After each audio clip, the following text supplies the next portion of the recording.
नमस्कार। आज हम मानवाधिकार एवं पर्यावरण के अंतर संबंधों के बारे में विमर्श करेंगे। सबसे पहले हम आते हैं मानवाधिकार क्या हैं।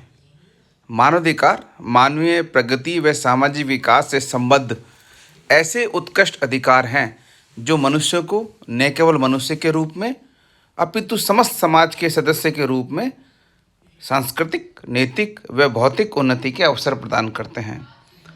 वस्तुतः यह अधिकार मानव जीवन के स्वतंत्रता, समानता, गरिमा, सौहार्द, भाईचारा, न्यायिक अवधारणाओं को उजागर करने के साधन हैं। ये आप अंतर्निहित, अपृथक्करणीय व वैश्विक हैं। सामान्य शब्दों में कहा जाए तो मानवाधिकार प्रत्येक व्यक्ति के लिए आवश्यक हैं। मानवाधिकार उन परिस्थितियों का विकास करते हैं जिसमें व्यक्ति अपने संपूर्ण व्यक्तित्व का विकास कर पाता है।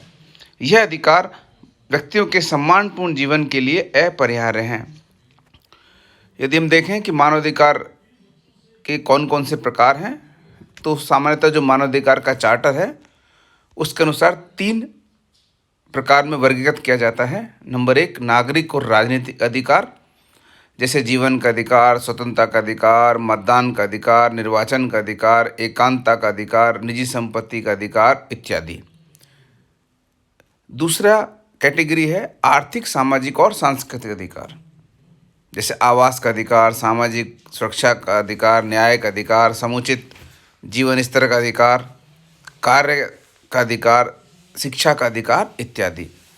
और तीसरे अधिकारों की कैटेगरी है सामूहिक अधिकार, यानी कि आत्मनिर्णय का अधिकार, संतुलित पर्यावरण का अधिकार, विकास का अधिकार, मानवीय सहायता का अधिकार। जो तीसरी कैटेगरी है, वस्तुतः ये अभी विकासशील अवस्था में है, इसलिए अभी इनका विकास होना शेष है। अब यदि हम पर्यावरण की बात करें तो पर्यावरण में जो प्रकृति है वो अन्य आश्रित है, अन्य कई कारकों से मिलकर बनी है। लेकिन वर्तमान में जिस प्रकार से पर्यावरण प्रदूषण हो रहा है, जिस प्रकार से चाहे वो जल प्रदूषण हो, चाहे ध्वनि प्रदूषण हो, चाहे अन्य प्रकार का प्रदूषण, उसने, या आप नॉइस पोल्यूशन बात कर सकते हैं, लैंड पोल्यूशन बात कर सकते हैं, उसने हमारी जो धरती थी, जो बिल्कुल क्लीन थी, उसको इस तरह से बिल्कुल अजीब तरह की स्थिति में पहुंचा दिया है, जो वस्तुतः हम ग्लोबल वार्मिंग, क्लाइमेट चेंज इत्यादि वजहों की प्रमुख कारण है। यदि हम बात करें कि मानवाधिकार व पर्यावरण में क्या अंतर संबंध है, तो अभी हमने चर्चा की थी कि सामूहिक अधिकारों की जो श्रेणी है उसमें संतुलित पर्यावरण का अधिकार एक महत्वपूर्ण अधिकार है। मनुष्य को एक गुणवत्तापूर्ण वातावरण में जो गरिमा और भलाई के लिए जीवन की अनुमति देता है, स्वतंत्रता, समानता और जीवन की पर्याप्त स्थितियों का मौलिक अधिकार प्राप्त है। इसकी घोषणा स्टॉकहोम सम्मेलन में सबसे पहले हुई 1972 में। उसके बाद विश्व शिखर सम्मेलन 2002 और उससे पहले पृथ्वी शिखर सम्मेलन 1992 में पर्यावरण और मानवाधिकार के मध्य अंतर संबंधों को स्थापित किया गया और कहा गया कि दोनों एक दूसरे के पूरक हैं। मानवाधिकार और पर्यावरण सतत विकास के अभिन्न अंग हैं। अतः राज्य पर्यावरण संरक्षण और सतत विकास को बढ़ावा देते हुए हर किसी के मानवाधिकारों के वैध अभ्यास की रक्षा के लिए सभी आवश्यक उपाय करें। यह 2005 में संयुक्त राष्ट्र मानवाधिकार आयोग ने कहा।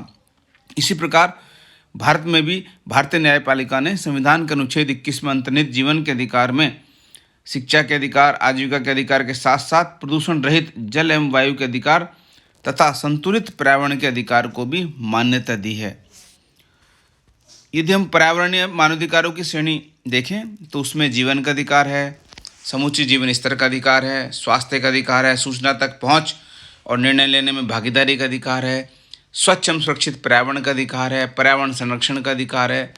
वस्तुतः ये जो अधिकार हैं, जीवन का अधिकार, यदि स्वच्छ और संरक्षित पर्यावरण नहीं होगा तो जीवन के अधिकार का कोई औचित्य नहीं है, इस मानवाधिकार का कोई औचित्य नहीं है। इसी प्रकार अच्छा स्वास्थ्य का अधिकार हम तभी प्राप्त कर सकते हैं तब पर्यावरण शुद्ध हो, स्वच्छ हो। इस तरह से ये सब अधिकार हमें तभी प्राप्त हो सकते हैं जो मानवाधिकारों की कैटेगरी में हैं, तब जब पर्यावरण स्वच्छ और सुरक्षित हो। महत्व की बात करते हैं तो मानवाधिकार और पर्यावरण के बीच संबंधों के विकास से पर्यावरण के पैमाने के भीतर मानवाधिकार सिद्धांतों के विलय में आसानी होती है। दूसरा, पर्यावरण प्रदूषण के कारण पीड़ितों द्वारा झेली गई सामूहिक लाचारी को देखते हुए मानवाधिकार और पर्यावरण को जोड़ना ऐसे पीड़ितों को मानवाधिकार कानून द्वारा प्रदान किए जाने वाले संरक्षण तंत्र के करीब लाता है और इसके माध्यम से हम अपने व्यापक सामाजिक, आर्थिक, सांस्कृतिक संदर्भों के भीतर मानवाधिकारों और मानवीय गरिमा की रक्षा करने में सक्षम होते हैं और उन लोगों के लिए योगदान दे सकते हैं जो सक्रिय रूप से पर्यावरण और सार्वजनिक स्वास्थ्य में लगे हुए हैं। निष्कर्षतः कहा जा सकता है कि अब अंतर्राष्ट्रीय स्तर पर पर्यावरण प्रदूषण को मानव जीवन के लिए गंभीर माना जा चुका है और वैश्विक स्तर पर इससे उबरने के प्रयास किए जा रहे हैं। इसलिए जब पर्यावरण विसंगति मानव जीवन के लिए घातक है तो उससे मानवाधिकार हनन से संबंधित मानने में कोई संदेह नहीं रह जाता, क्योंकि जीवन का अधिकार सर्वोच्च अधिकार है, सर्वोच्च मानवाधिकार है। अतः इससे अंततः सामाजिक, आर्थिक और पर्यावरणीय समस्याओं से निपटने के लिए अधिक एकीकृत दृष्टिकोण की अभिव्यक्ति होगी, जो वर्तमान और भावी पीढ़ियों दोनों के उपयोग और आनंद के लिए जैविक संसाधनों और प्राकृतिक पारिस्थितिक प्रणालियों के संरक्षण के लिए एक टिकाऊ मॉडल के रूप में विकास को प्रोत्साहित